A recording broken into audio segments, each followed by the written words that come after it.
sallallahu aleyhi ve sellem adam balasının жашоосу мындай болбош керек деп ошол кездеги жашоону көрүп ушунчалык кейип гам кылып ошол тоонун башына келип отуруп ошол жерде адамдардын жашоосунун жакшы болуштугун тиленип отурган кезде биринчи Жабраил алейхиссалам Алак сүрөсүнөн 5 аятты ошол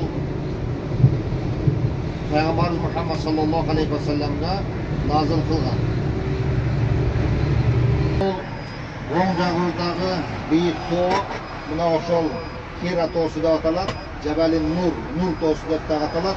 Bu ayet düşkenden ki Nur toğusu da atalıp kalgan. Bismillahirrahmanirrahim. İqra bismi rabbikellezi halaka. Ey Muhammed aleyhisselam, жараткан зат болгон Алла Тааланын эсми менен баштагын деген эң алгачкы аят. Халакал инсана мин алак. Алла Таала инсанды бир кою кандан жараткан. Икра ва раббука акрам. Окугун, сенин Алла Таала бул өтө улуг зат. Аллази аллама бил калам. Allah Teala insaniyatqa qalamdan maqsad жазышты үйрөткөн зат. Allama insana ma lam ya'lam. Allah Teala insanга анын билбеген нерселерин дагы үйрөткөн деген ушул 5 аят биринчи жолу Пайгамбарыбыз Мухаммад саллаллаху алейхи ва салламга ушул тоонун башында назыл болгон.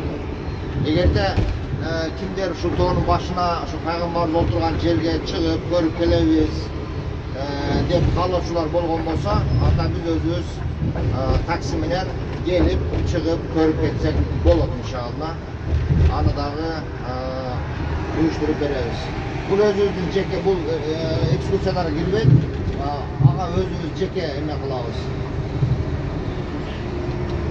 Бүгүнкү бул азыркы болуп аткан экскурсиялар бул бекер, буга акча төлөнбөйт. Кудай кааласа акча төлөбөйбүз.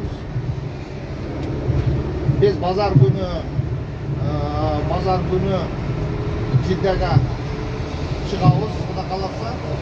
Cidde'ye çıkanda canımız Tölke Parakod'a çıkanda oyunga düşmeyecek. Bir жылкы kuraçılar oyunga düşürüp WhatsApp'ta fit kıldı bana. Uşul Mekke'nin mazarı.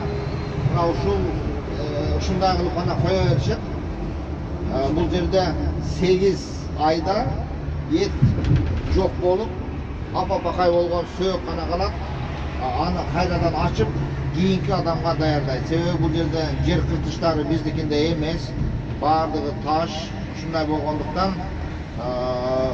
бұлар бірінің үстіне бірін қойғанға мажбур болышады.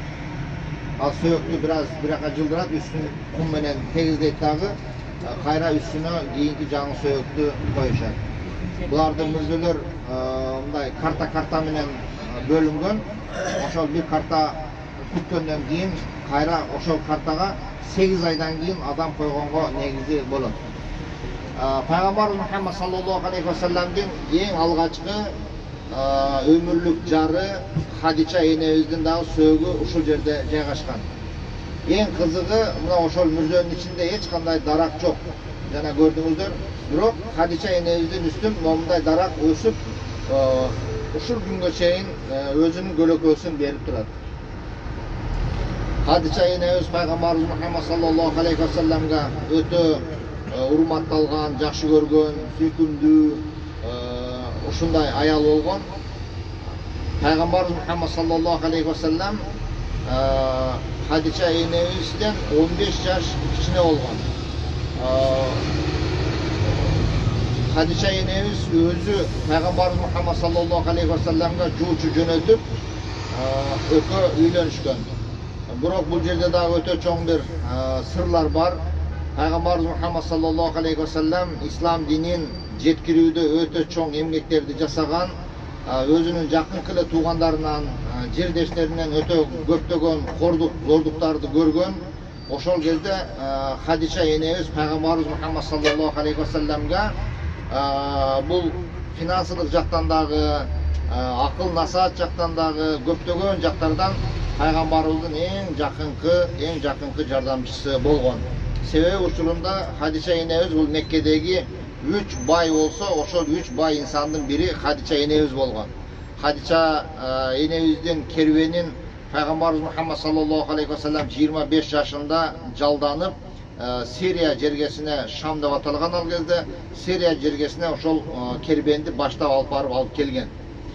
Алла Таала ушундай зат, мына ошондой Хадича энебиздин колунда жалданып иштеп жүргөн Пайгамбарыбыз Мухаммад саллаллаху алейхи ва саллямди ошондой кедейлик кезинен өтө бай деңгээлге көтөргөн, бардыгын бир учурда берген. Байлыкты дагы, эң жакшы салиха аялды дагы жана Хадича энебиздин кылып жаткан ошол бизнес иштеринин дагы бүт баарынын ээси болгон. Пайгамбарыбыз акыркы учурда ислам аскерин Табук жергесине чыгарып жатканда Хадича энебиздин эң акыркы сөйкө менен шакегин дагы Хадича энебиз ошол аскердин фондуна которгон, берген.